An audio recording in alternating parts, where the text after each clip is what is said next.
Good morning, students. I welcome you all in the next video of our lecture regarding the chapter of physics, which is magnetic effects of electric current. So हमारा आज का topic है, this is regarding Hans Oersted experiment. तो actually the name of the scientist is Hans Christian Oersted. तो उसका experiment है जिसको हम स्टडी करने जा रहे हैं. This experiment is of very great importance in the branch of physics. वो क्यों है वो हम आगे इस लेक्चर में पढ़ेंगे, इस वीडियो में पढ़ेंगे. So what he did, actually he was doing some experiment with a current carrying copper wire. एक कॉपर वायर ली थी उसने जिसमें से करंट पास हो रही थी. So compass needle was placed in front of it. It was just an accident what happened at this time. अचानक से ये इसके पास थी. तो जब कॉपर वायर के बीच से करंट पास हो रही थी, इस जो ये कंपास नीडल इसके पास था, it suddenly started to show deflection. So ये एक अमेजिंग सी चीज उसने नोटिस की, क्योंकि अभी तक यही बातें हो रही थी कि कंपास नीडल तभी डिफ्लेक्शन शो करता whenever it was placed in a magnetic field. But ये नई चीज थी. क्यों? क्योंकि यहाँ पर मैग्नेटिक फील्ड कहीं नहीं था. यहाँ पर कॉपर वायर के बीच से करंट पास हो रही थी, और जब ये कंपास नीडल इसके पास आया तो it showed some deflection.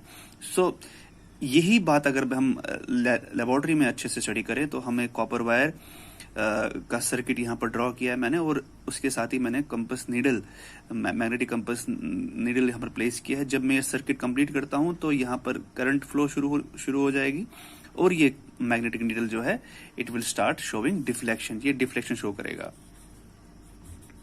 So ये जो डिफ्लेक्शन है ये एक यूनिक एक इन्वेंशन थी उस टाइम, एक यूनिक डिस्कवरी थी उस टाइम, जिसने हमारे आजकल के नए नए जो फिनोमेनाज है, मान लीजिए आपके घर में जो वॉशिंग मशीन चल रही है, ड्रिलिंग मशीन चल रही है, जो आपके ऊपर फैन चल रहा है, सो ये सब इसी मैकेनिज्म पे काम करते हैं. द मैकेनिज्म इज दैट कि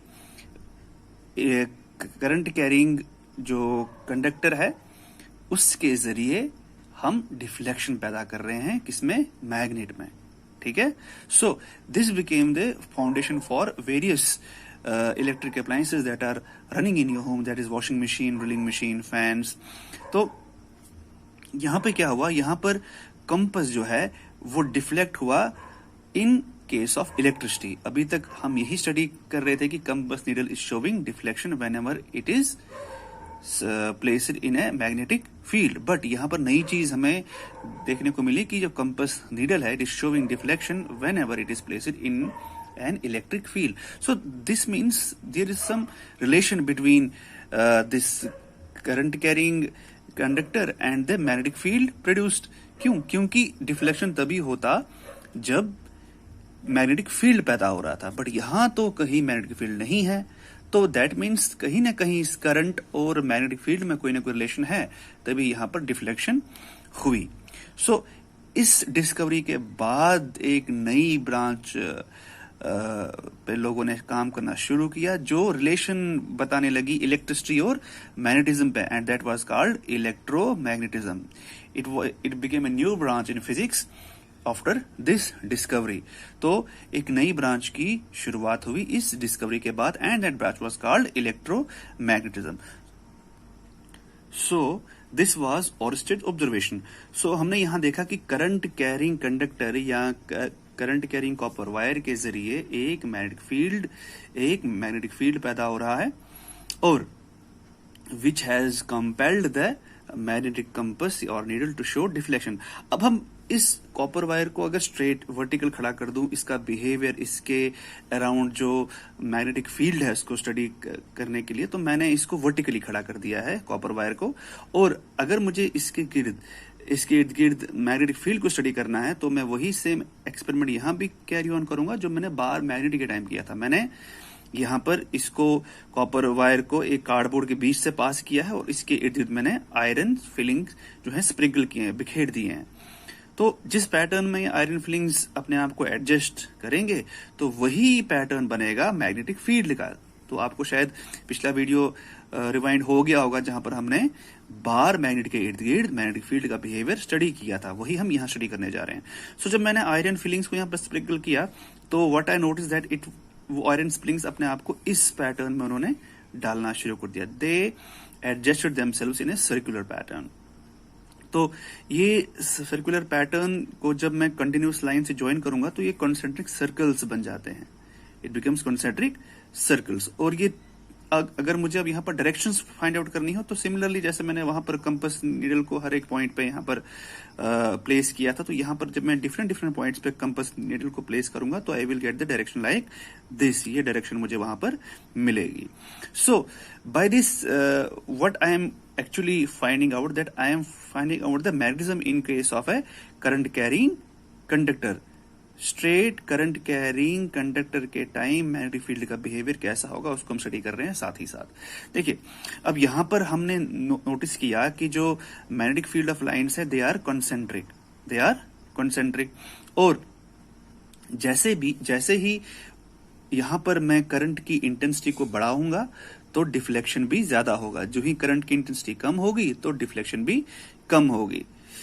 तो दैट मीन्स ये जो डिफ्लेक्शन है that is directly proportional to the intensity of current produced in the copper wire.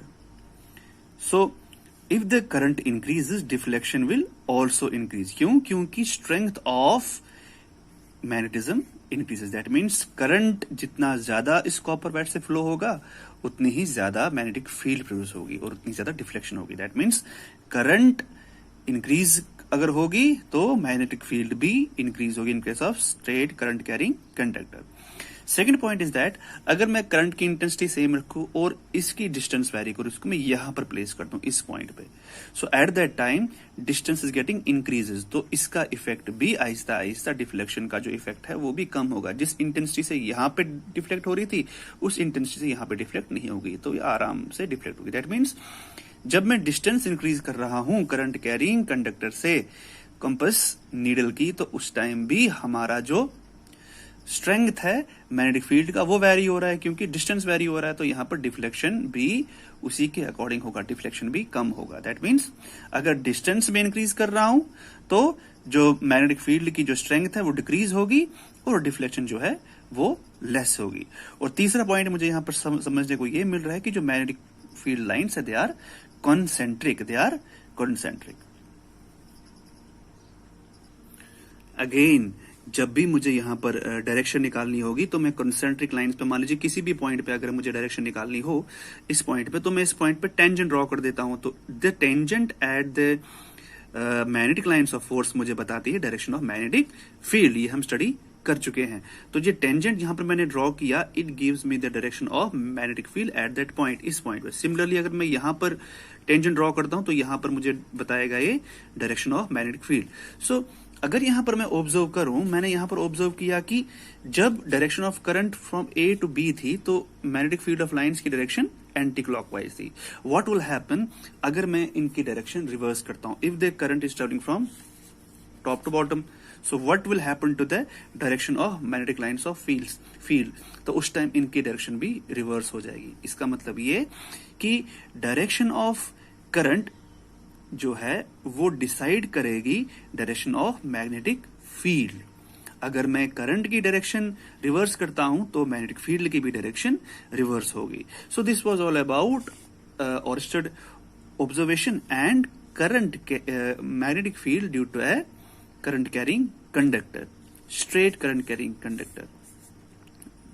सो हमने आज 2 टॉपिक कवर कर लिए।